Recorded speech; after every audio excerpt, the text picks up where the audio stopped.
Welcome to Historium. Today we're diving deep into one of the most powerful and controversial forces in human history. A force that built empires, shaped continents, and left behind scars that still ache today. This is the entire history of imperialism. But wait, what exactly is imperialism? Simply put, it's when one nation extends its power over another through conquest, colonization, or control. Sometimes through guns, sometimes through trade, sometimes just through the flag. But imperialism is not a modern invention. In fact, it's ancient, as old as war itself. And in the next few minutes, we're going to trace it from its bloody beginnings to its digital descendants today.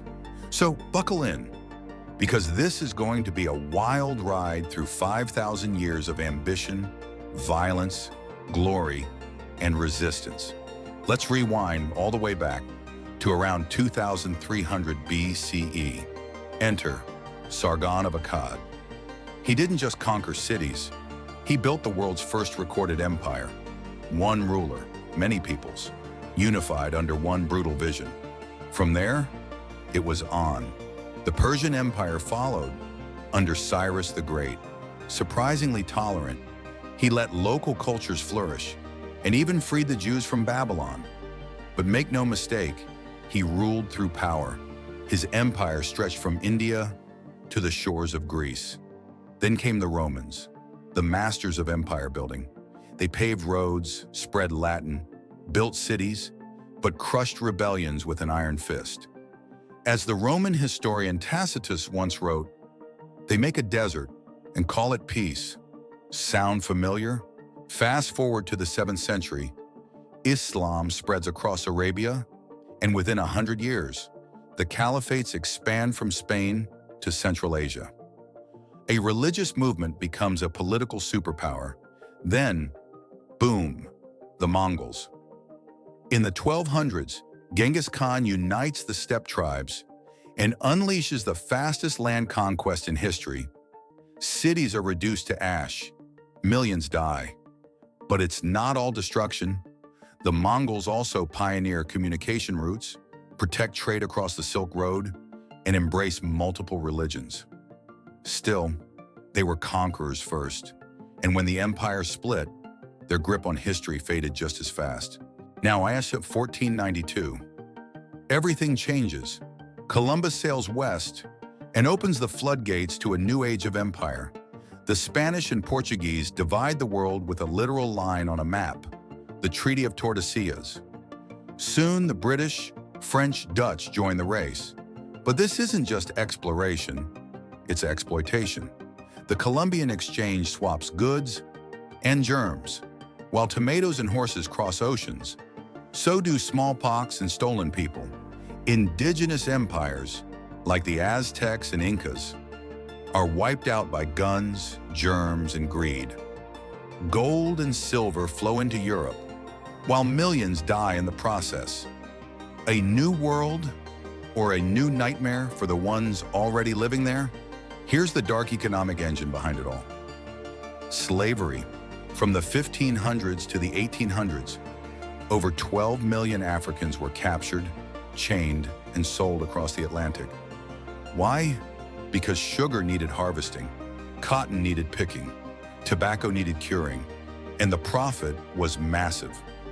As historian Eric Williams famously said, slavery was not born of racism. Racism was the consequence of slavery.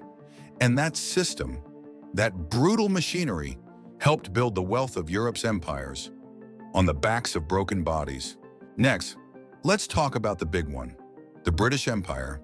At its peak, it ruled 1 in every 4 people on Earth. It controlled territory on every continent, from Canada to Kenya, from India to Australia, and it all started with a company.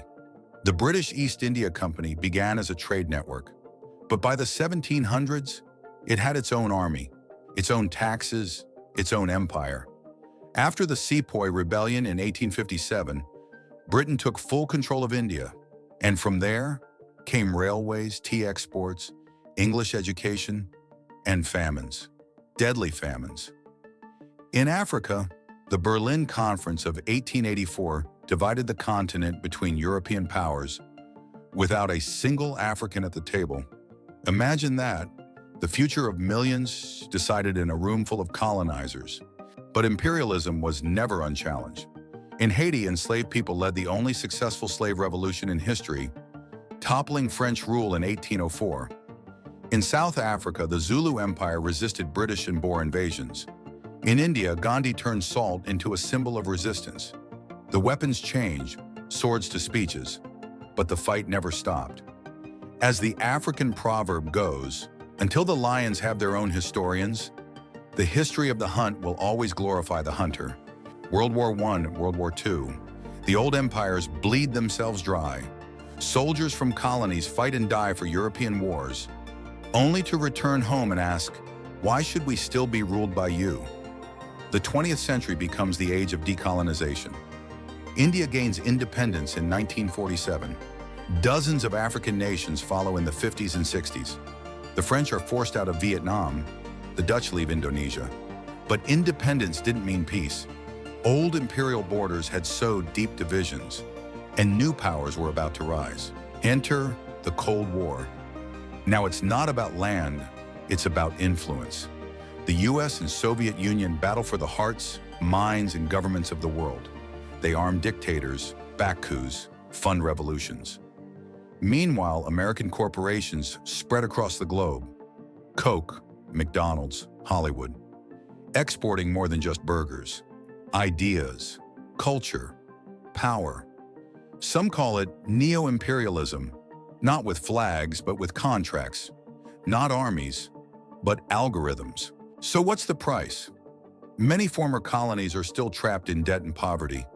Civil wars rage inside borders that never made sense. Languages and traditions were erased, identities fractured, but it's not all black and white. English became a global language. Modern infrastructure, railways, schools, courts, emerged in some regions. Western medicine spread, along with Western control. It's a complicated legacy. Some call it civilization. Others call it theft. Both might be right. Here's the uncomfortable truth. Imperialism never really ended. It evolved. Today, power hides in plain sight, in economic deals, in trade policies, in media control, even in digital colonialism, where big tech owns your data and algorithms shape your reality. And as global superpowers rise and fall again, it begs the question, are we watching the beginning of a new empire? So, what have we learned? Imperialism built the modern world for better and for worse. It left behind borders, nations, languages, and legacies. It sparked revolutions and buried civilizations. But most importantly, it's not just history, it's now. So next time you look at a map, or swipe through your feed, or hear about a war overseas, ask yourself, who's really in control, who benefits, and who pays the price? Thanks for watching this episode of Historium. If you learned something new, hit that like button. Want more powerful stories from the past? Subscribe and join us as we uncover the history that still shapes our world today. And remember, history doesn't repeat itself, but it often rhymes.